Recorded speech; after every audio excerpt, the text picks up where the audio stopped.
All right, game 2 for the playoffs of the LBR. We have Ez2Win versus Chapado de Ivern. That is Ez2Win, confirmed, not Ez2Win, Ez2Win, versus Chapado de Ivern. So Ez2Win is on Hydra eSports, Chapado de Ivern on Team KOB, King of Bronzes. So good to see this. And Ivern, shout out to Ivern, bringing the, wow, gotta love the spicy decks. We got Darrowing, we got Keg Control.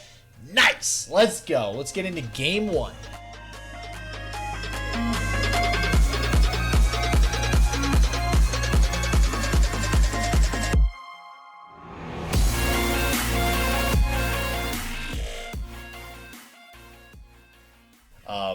What's the word I'm looking for? I presented this thought to Nola Gold and was switching Decimate as Darius's champion spell with Apprehend. You think that would be a good idea?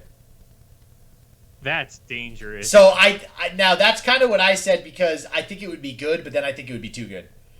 It'd probably be too good just because, I mean, you're only ever going to have, like, the whole point of Apprehend is that it is a risk. You know, this card doesn't do nearly as much if you don't have a Darius on the field. But with Darius's spell only happening while you have a Darius on this field, I think it would be way too synergistic. Yeah, no, I agree. And it's just, because I feel like whenever you have a second Darius in hand, you almost never want to play it as a Decimate. You just want to wait until your Darius on board dies and just play Darius again.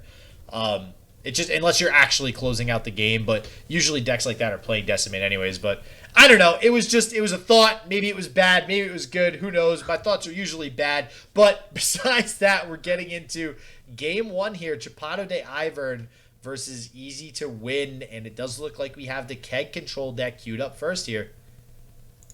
And this is going to be going up against the Anivia Harrowing. This is not the kind of matchup where your Dreadway Ladros combo is going to work out. There are Vengeances, there are Ruinations to sort of stop this from happening.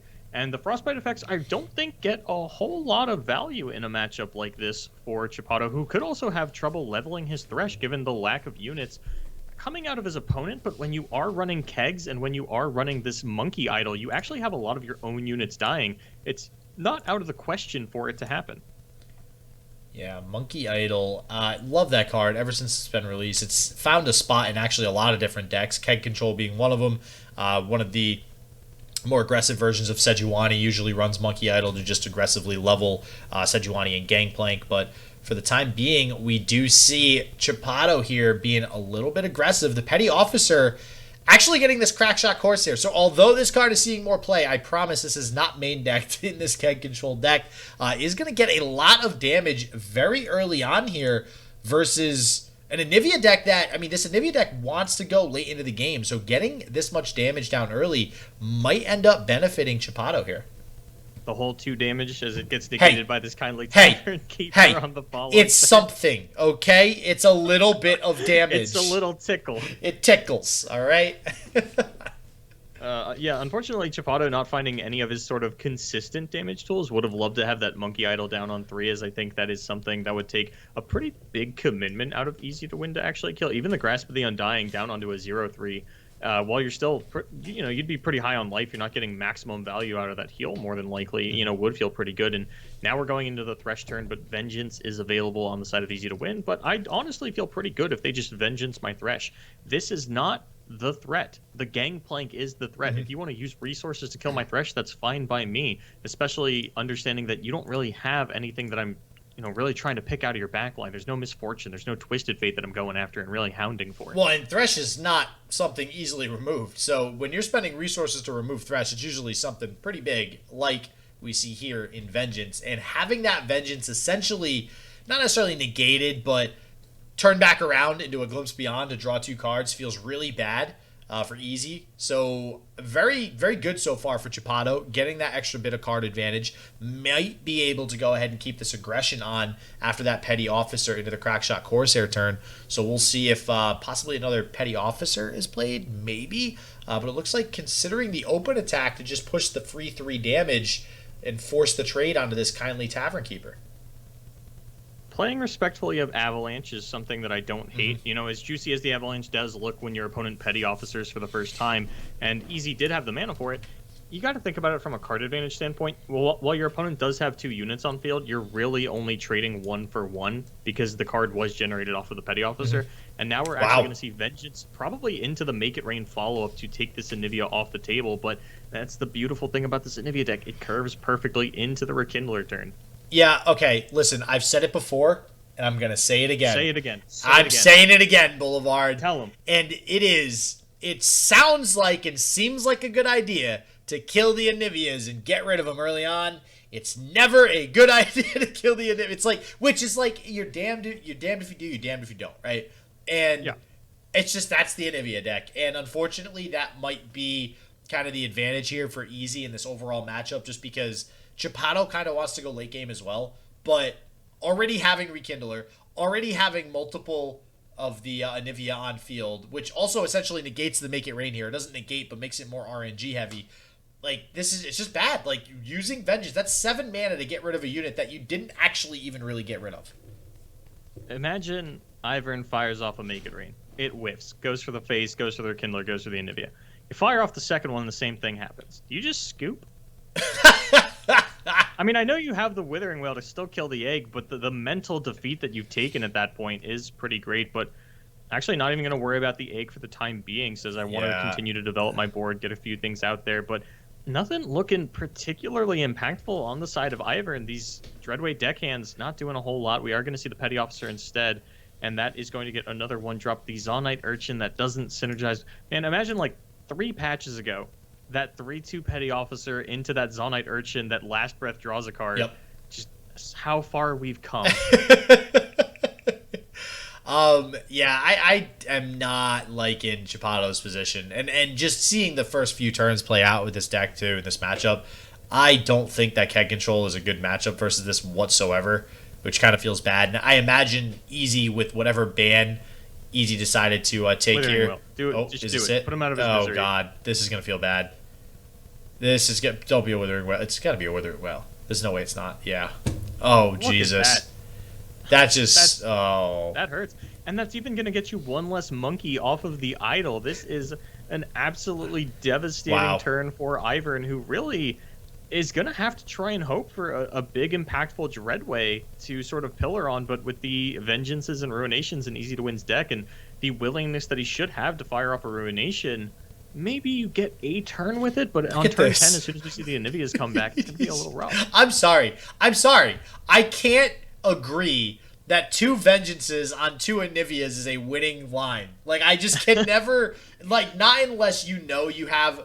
Like, he does have a Withering Wail follow-up, but your opponent... like, they're almost at turn 10. Your opponent is still playing a harrowing. Yeah, like, you're going to get... They're all going to come back. Like, look at this. Oh, yeah, there's the Chronicler of Ruin. This card came up so big for him yesterday, constantly reviving these Anivias. Oh, so he was actually... Okay, Easy was the one playing the Chronicler of Ruin in the deck. I totally forgot about that, because I did see the deck list when I tuned in for day 2 briefly, and not everybody plays Chronicler of Ruin.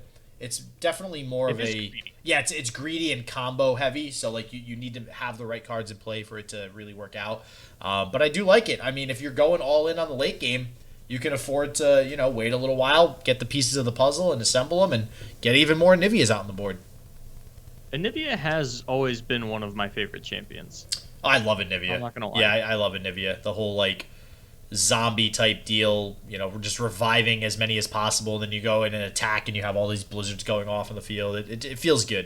It feels very, very good. But we do see the Withering Wail, so that will get rid of 2 Anivias, assuming Easy here does not have a response. So we'll see if that's the case or not, but this is still not going to feel good, because... we still have an Anivia on the field, and I imagine somewhere in Easy's hand, we have some way of getting even more Anivias on the field. And I guess my thought is, how does Chapado actually combat that? Like, if we go even further on into the late game, we have a Ruination. It would have to be like you can't play Ruination and Withering Wail in the same turn. It'd have to be like a Ruination and Make It Rain. Or a box. If Ivern passed this combat phase and just let these Anivias revive, got down his Dreadway, and then top decked a Ladros, outside of the single remaining Vengeance, I don't think there's anything Easy would be able to do to stop himself from losing the game. Alright. I want to see Ruination into a box. This is how Chapado, I think, gets back into this. I think if he Ruinations the entire field, then we see a box come out. It's all 13 mana, but it will actually get rid of all the Anivia. And then I'm sure Easy will probably play another Rekindle or something. But that's besides the point. Or a Harrow. Or a Harrowing. But where's the denies when you need them, man? In a different region, yeah. locked away. Oh, this feels bad. So, unfortunate for Chapado, this particular matchup. It's definitely going to be an uphill battle. And right now, Easy just ahead in all aspects, has the card advantage, has plenty of units on field to just keep the aggression on as well. This Keg, it doesn't really do a whole lot either. Like, sure, you'll now kill the Chronicler of Ruin if Make It Rain does go ahead and hit it, or if you use a Vile Feast on it. But other than that, not doing a whole lot. Let's see what this Dreadway can do. So this Dreadway does say that Make It Rain deals 4 damage in combination with this Keg. Yep. Yeah, so then I mean, so it'll kill the Anivia on board. The problem is, even with a Keg plus Dreadway, it's not like you're not going to get things up to the point where it can kill a 5 health Anivia when they are revived, or if more Anivias hit the field, which feels kind of bad. We could get multiple Kegs, but now we're talking about there's a lot of setup involved to get that off reliably. So we'll see. Are we going to Vile Feast and Make It Rain in response? Just in case the Make It Rain doesn't hit this? Because I do not want to use my 4 damage spell on my Vile Feast. Especially when it's going to deal 2 damage without the Keg, thanks to the Dreadway. Yeah, this feels so awkward, I'm not going to lie. Maybe we're trying to hope to bait out a second Glimpse Beyond as well? I mean, we do still have another Keg generator in hand. We can get down to 4 damage, Make It Rain a little bit later on, but we don't have an answer for this Anivia if we use this Vile Feast here. This does feel really bad on the side of Chapado, because you almost definitely have to do this. So the only way this works out for Chapado is, like you said, if Easy does have another Glimpse Beyond that they decide to chain in response to this, then that'll work out for Chapado. We can play the Make It Rain, but even then, that's RNG. You still have to high roll into the Chronicler, yeah. So it's just not looking good still. And he does have to play it this way. If you go for the Make It Rain first, and then there is another Glimpse Beyond out of Easy, then you have to throw out the Vile Feast in response, and that does mean that your Make It Rain is only going to deal 2 damage to the board, and that is a lot less impactful than what you're trying to go for here. And do we have another Glimpse? Is this going to be it? I mean, at this point, too, Easy probably knows there's a Make It Rain. Just with sitting on 2 mana, we haven't really seen any Make It Rains come out yet. So they're probably aware that, okay, if I do glimpse this, my opponent does have to high roll. And if my opponent... Okay, wow. Oh, you're going to split it up. Say, go ahead. Take this one out. So I think we still just do this. We still just try to do this, because it will kill the Anivia as well. Not sure if that's really going to matter. The Anivia will just auto-revive, but it does take 1 more blocker off the field for this... Do we get it? Dreadway, who does have Fearsome, seemingly randomly. I can't tell. I think we got it. Yeah, it looks like Face, Anivia, and... The Sentry. Okay, yeah, so actually working out really well here. We are still going to have that blocker for the Dreadway, so a little unfortunate, but we can push through 4 damage with this deckhand then. Yeah, and Dreadway does have Fearsome. I always forget that Dreadway actually has the Fearsome attribute. It doesn't come up No, often. it doesn't. I feel like it's very irrelevant, but in this case, there is a Fearsome blocker regardless, so we'll see if the block is made by the Rekindler. That's if Chapado even wants to risk the damage onto the Dreadway. It looks like we're not worried about that, so we are going to send the Dreadway in for an attack. But, I mean, Easy could have a lot of responses to kill that Dreadway next turn, too. We could have a Ruination, we could have a Vengeance, so a lot of things to combat that. I think there's 2 attacks you can do here, and it's either you go in with this Dreadway deckhand or you attack with everything. I think anything else gets a little bit weird. Yeah. We need this. Oh, man. We need. If this Gangplank can come down, get the Kegs every turn. If the Gangplank can be leveled up with this Dreadway on field, and somehow we get both to stick, Chapado has a chance. A chance. It's like a slimmer of hope. But it is a chance, nonetheless. I mean, Chapado's in a really good spot if at any point he top decks this Ladros and Easy doesn't have the kill spell for the response. Yeah, Ladros. That will just auto end the game. That 20 damage combo. Could also, well, now the other question is too, on the side of Easy, do we have, a Harrowing? Now, if you are, is there any way to combat this Ladros on the side of easy if it does come down? It would have to specifically be a vengeance onto this Dreadway in response. Yep. That looks like that would be the only thing.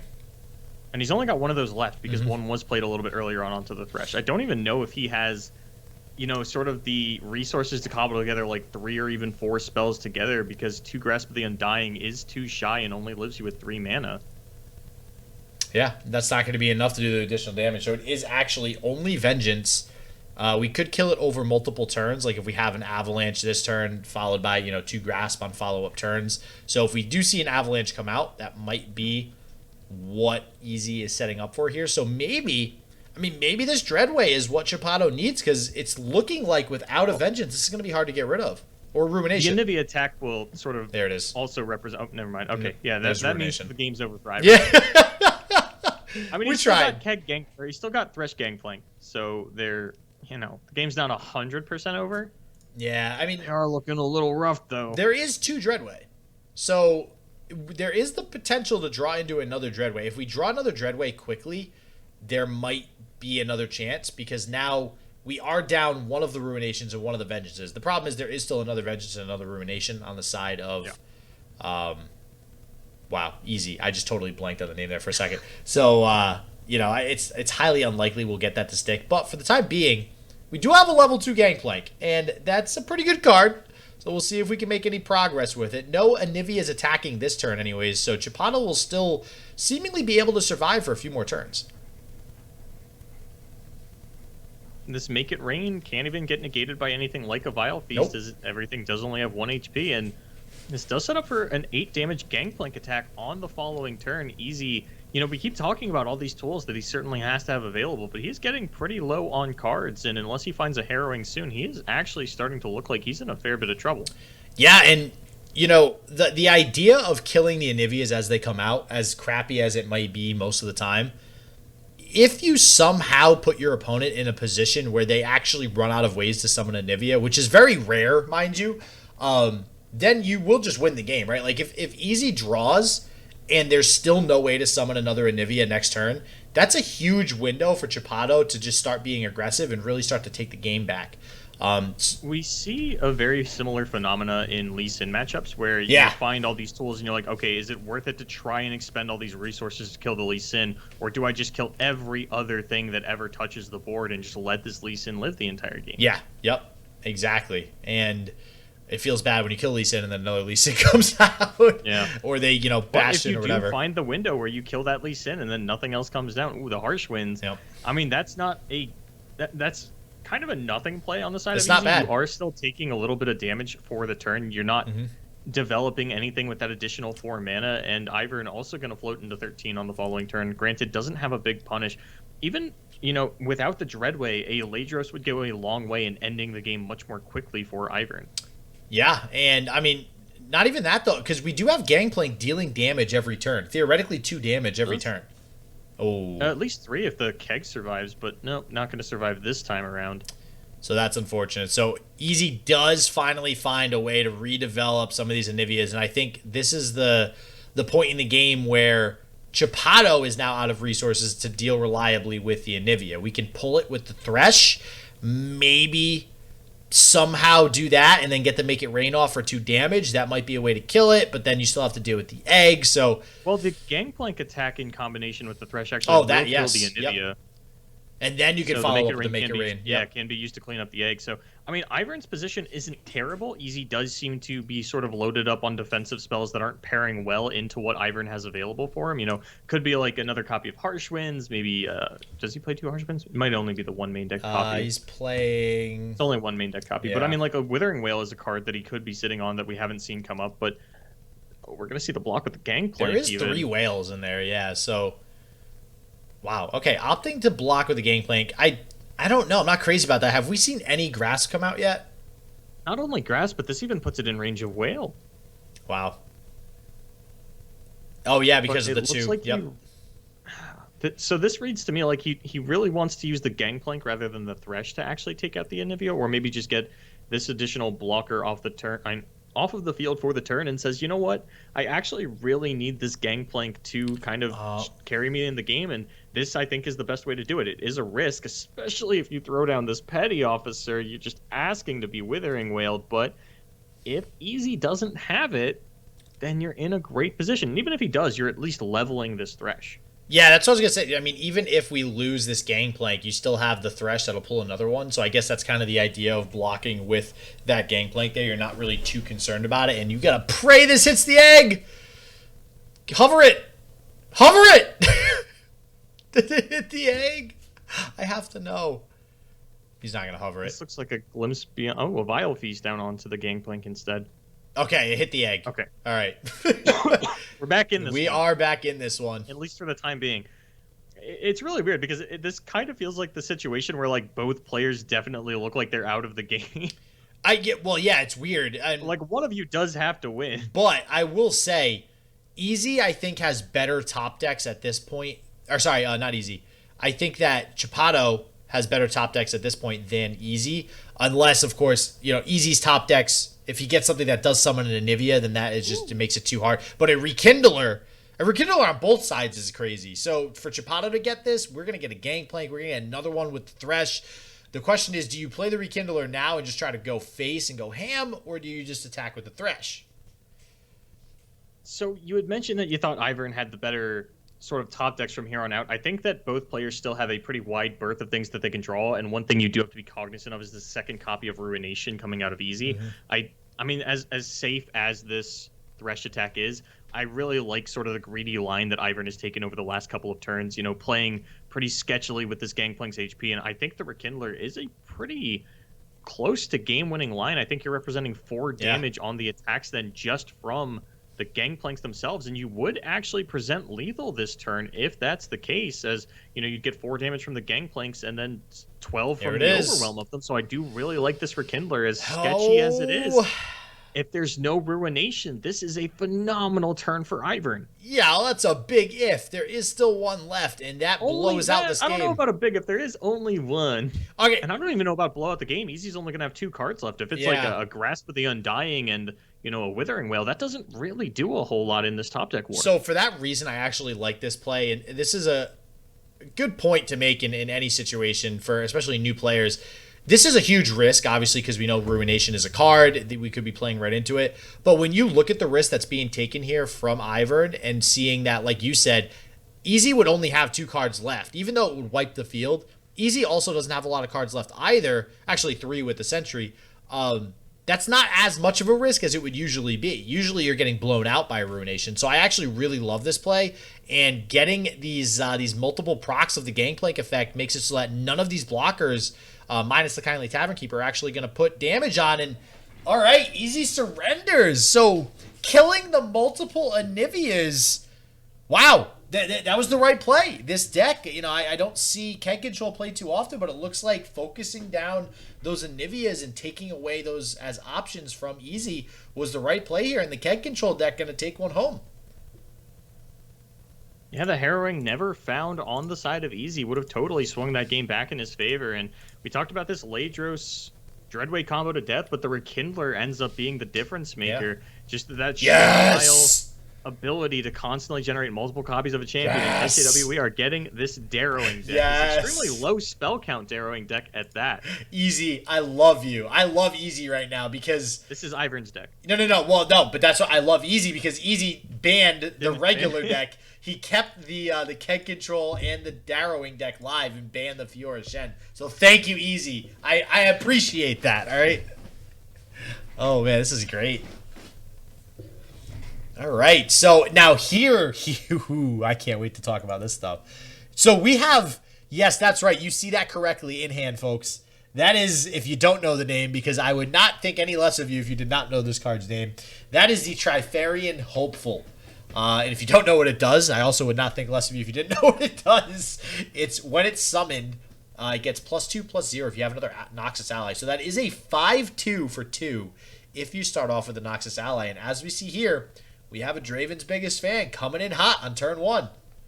I'm not going to lie. I actually got it confused for, I think it's Trifarian Hopeful, or Trifarian Marauder, the one that gives or Legion Marauder. There you That's go, the one. yeah. The 3/2 that gives +1/+1 to all other Legion Marauders.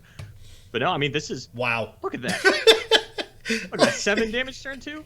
Demacia 5 damage. Never heard of her. And this Anivia deck on turn 2 has nothing it can do unless it had a Vile Feast that it could have played actively. That would have been the only counter to this. And instead going to take 7 damage to the face from this Darrowing deck. And I don't know that I really want... Like, Vile Feast is not a card that I really think that I want to keep against this Overwhelm deck. Yeah. Yep. And now we have another...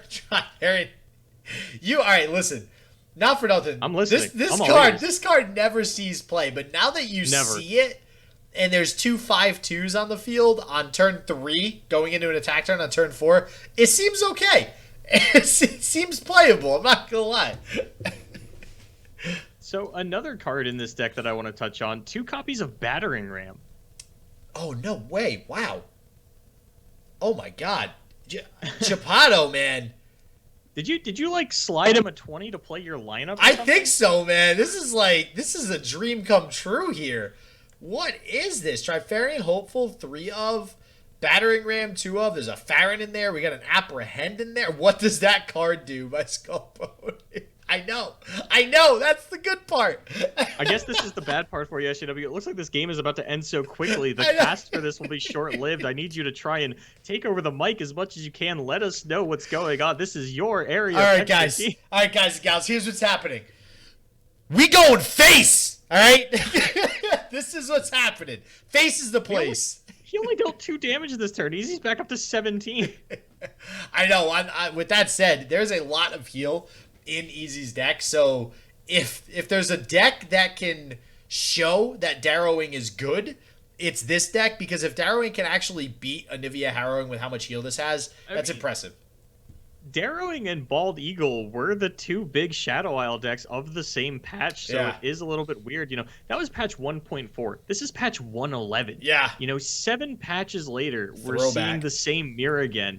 It has been so long since either of these decks were at the forefront of the meta. Wow. All right, so we have the Sentry being played. We have the Overwhelm. So we started with these 5/2s. Now we have the Overwhelms coming into play that you mentioned, you know, why Vile Feast doesn't really feel that great. But we do have a Grasp of the Undying. So like I said, Easy has a lot of heal options. Grasp is exactly what you want to be playing on something like an Iron Ballista. What I will say is, that feels like a really bad trade. Even though it does what you want to do, that's 5 mana for a 3 mana unit. Yeah, but, I mean, looking at the life totals in the cards, Ivern's gassing out really hard. Yep. Oh, yeah, and that is definitely not going to give him any sort of refuel there in that Decimate draw. We do have a Draven, so that will give him some additional tools in a Spinning Axe, but that's not really going to do much. So at this point, but isn't that what Darrowing did, though? That's what Darrowing did in the past. It was, let me play my whole hand, I have 0 cards, and then on turn 9, I top deck a Harrowing. Like that. Well, I mean, generally, you also had a Darius at this point. The thing about Darrowing is it's always had a beautiful curve. You know, this Basilisk Rider into this Kato of the Arm into the Darius are all very difficult units for your opponent to deal with. And, you know, you kind of get out the early game resources by playing these overstated units, this Legion Marauder, this I guess not Battering Ram, this... Oh, hold on, I have to look at the card. Iron Ballista. Not quite a Battering Ram, a little baby Battering Ram. But you would bait out their removal so that they didn't have the multiple removal spells necessary to remove the 4 health units a little bit later on. And when you don't find those 4 health units, you're just playing a really bad aggro deck. Yeah, and not finding Basilisk Rider, I think, definitely hurt Chapado here in this particular matchup. You know, and what I will say, though, is you mentioned the curve. This deck is weird in that it curves really well 1, 2, and 3, but it only has 3 4 cost and 3 5 cost and 3 Basilisk and 3 Kato. So it's kind of an awkward, like that turn 4 5 can be awkward more often than not, which is kind of what we saw there, right? Turns 1, 2, and 3 were crazy. And then turns 4 and 5, we didn't see a Basilisk, we didn't see a Kato. Now we're seeing the Kato, so that is definitely pretty big there because we need something to spend our freaking mana on at this point.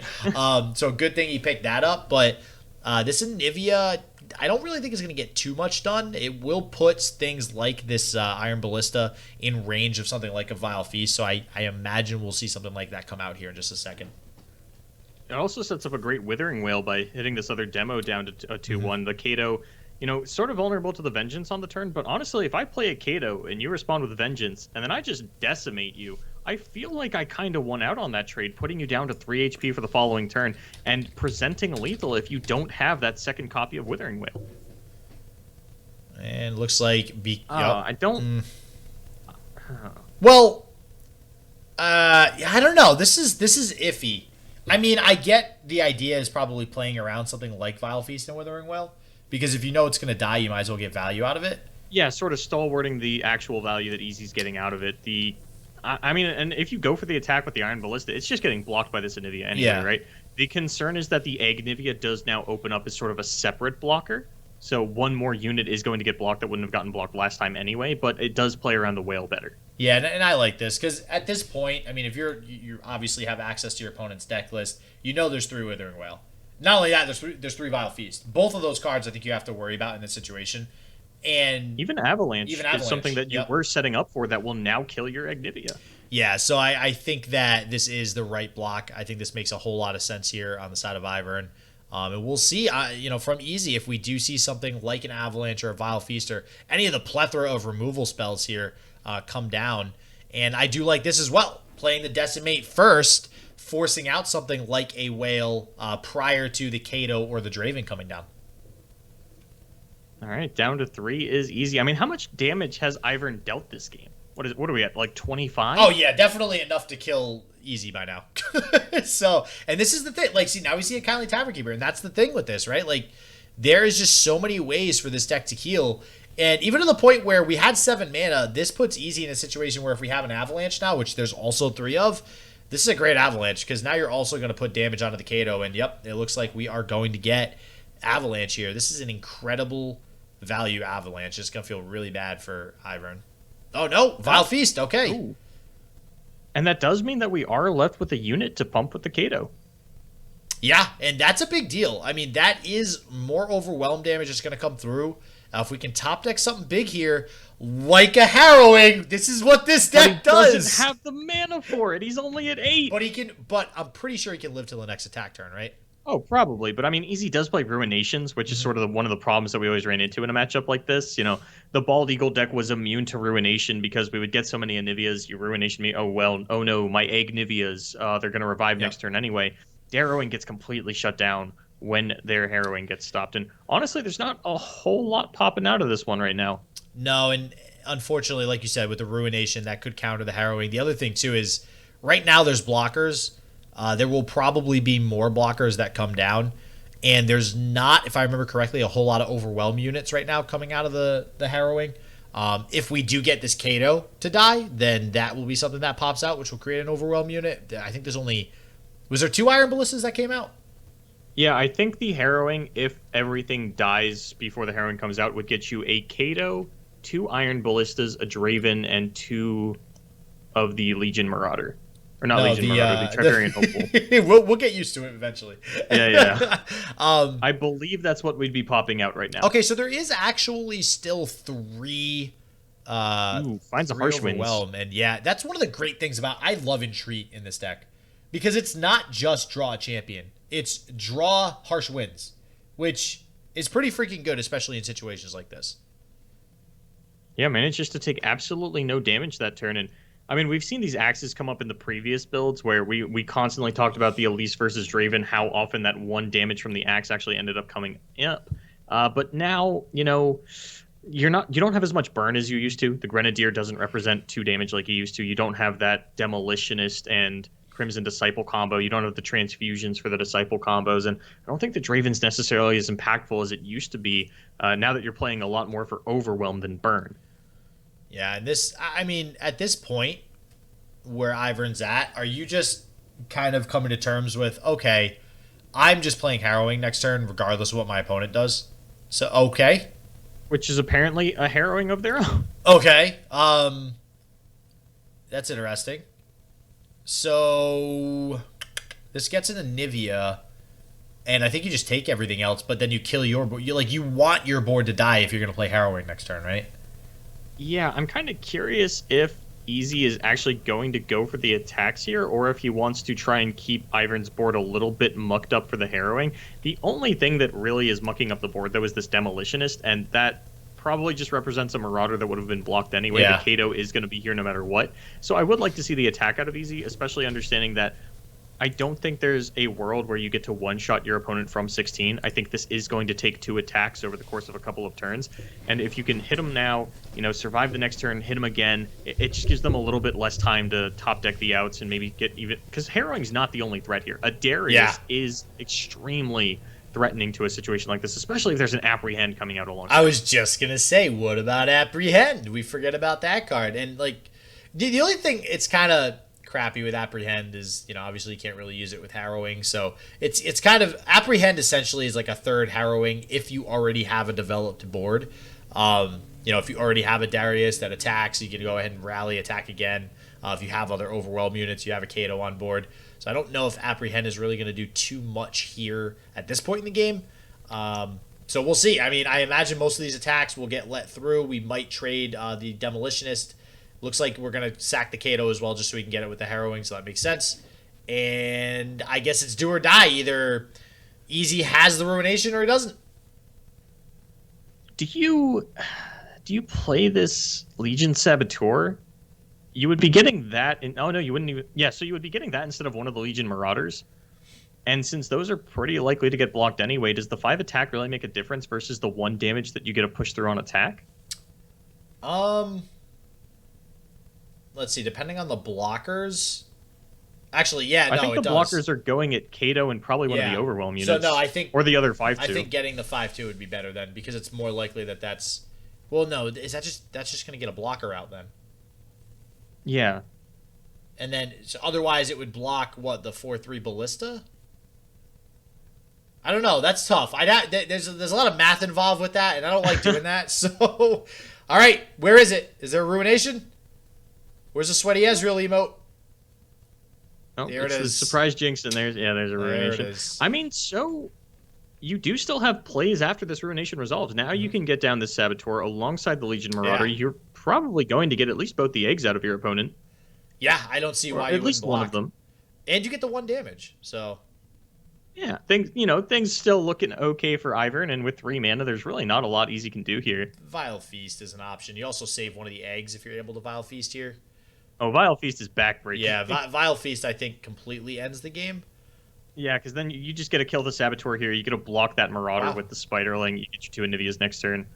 Okay, so no Vile Feast. Now, the question is, do you risk only blocking the 5-2 so you get 1 Anivia? It looks like Easy's thinking about that. Depends on how much healing you have. So, actually, for the purposes of burn spells, there's no difference between being at 1 and being at 4, because Decimate is the only burn spell in this deck. Yeah, okay, that is a good point. It makes a difference in terms of the healing that Easy does over the course of the next couple of turns, so I don't think you really want to fall down to 1, especially because, why am I blocking the 2-1 instead of the 5-2? My unit's dying either way, but now this Rekindler won't end the game, but is going to put Ivern down to 2. Tavern Keeper will end the game, and now you have to commit the Draven. Oh, or we just don't, I guess. I think he's just taking the L. He's okay with taking the L at this point, which is surprising to me because it looks like he now realizes that he's actually dead because he didn't play the Draven, and you still have that Harrowing that you could have top decked on the following turn to give yourself an out, but unfortunately doesn't get that unit down and is going to pay the price for it. But you know what that means? Means we get to see it again. Yeah, we get to see it again, and this is honestly probably one of the worst matchups for the Darrowing deck. There is heals. On heals on heals. You have Frostbites. You have removal. You have basically every option that you could possibly want against an aggro deck the Anivia deck has. And for that reason, it's able to go ahead and take down this Darrowing deck. So we'll see what was banned out and what we'll be playing next here. So it's either going to be Zed Lee Sin or it is going to be Pirate aggro. Honestly, I'm not totally sure. I mean, Ivern doesn't have a full aggro lineup. It really doesn't look like the kind of thing that I would bring to pick on a Lee Sin, so it's kind of up in the air for me. Either I clicked on the wrong deck list, or it's a Fiora Shen and not Lee Sin. I mean, I've still got him as Zed Lee Sin. The Fiora Shen is Ivern's deck. Yeah, let me see if it's the same deck. Oh yeah, it looks like it's the same deck, so I just clicked on the wrong one. Okay. Let's go ahead and pull up. All right, here we go. The two New Age Noxus aggros. We got the Darrowing versus the Pirate aggro. And this one also has one copy of Darius. So, I mean, this is... When was the last time we saw a Darius mirror? I mean, I wouldn't go as far as to say mirror, but, you know. Well, there's Darius in both decks, all right? That's a mirror match. And Easy did actually... His Darius did come up really big in the finals, so... I'm curious as to if this Apprehend will come into play here. I would love to see... Almost certainly not. I would love to see that be the difference maker, but unfortunately for Ivern, though, not getting the advantage of getting some of those 5-2s down. But what I will say is I don't think you really want the Trifarian Hopefuls in this particular matchup. I think you wanted them in the matchup that we just saw because the Hopefuls are just going to trade pretty badly, I think, with anything from Pirate Aggro, Jagged Butcher, Saboteur, Precious Pet, pretty much everything. It is probably your best, your most mana efficient answer, rather, for something like a Misfortune. Oh, yeah, to block it, yeah. Yep, but none of those for now. Instead, have the Demolitionist with two Saboteurs, which feels kind of bad. It's one of the reasons why Pirate Aggro kind of shifted more towards the Crackshot Corsair with that 2 health, being able to get the Demolitionist effect off. But we do have a Ballista, which will be equally as good to use that Demolitionist with. And if Easy goes for... Yeah, I'm trying to think of what 2-drops Pirate Aggro even plays. It's really not a lot. It's mostly 1-drops. Yeah, it's just the Grenadier and the Demolitionist. I mean, depending on what Easy plays, I don't think it's the most unreasonable thing in the world to throw down this Demolitionist, kill your Saboteur, and have a blocker for this Jagged Butcher, because you do want to continue to curve out, but I think getting down the second Saboteur is the play he's going to go for. But, you know, that said, we have seen a lot of Pirate Aggro players consolidate down to just Noxian Fervor and Decimate. Not the case here for Easy to Win, who is packing a single copy of Brothers Bond, as well as the full 3 Make It Rain. Yeah, a lot of people are cutting the Make It Rain. You know, that way Zap Sprayfin always grabs you that Noxian Fervor. I do like Brothers Bond. I think it's an amazing card. It just never... I guess the unit-centric way of building aggro isn't really popular unless it's discard aggro. And, I don't know. It just, unfortunately, doesn't always find a place in some of these decks. It was in Spider aggro a lot, but we do see one copy of it here. And like you mentioned, there's both Saboteurs on the field now, which means we're almost certainly going to be going into a Iron Ballista on turn 3, which, unfortunately, seeing the Legion Grenadier come down feels really bad because that Grenadier is probably going to suck up that Iron Ballista with a block and not just prevent the attack, but also deal 1 damage itself to Ivern here, which just feels like a bad trade overall.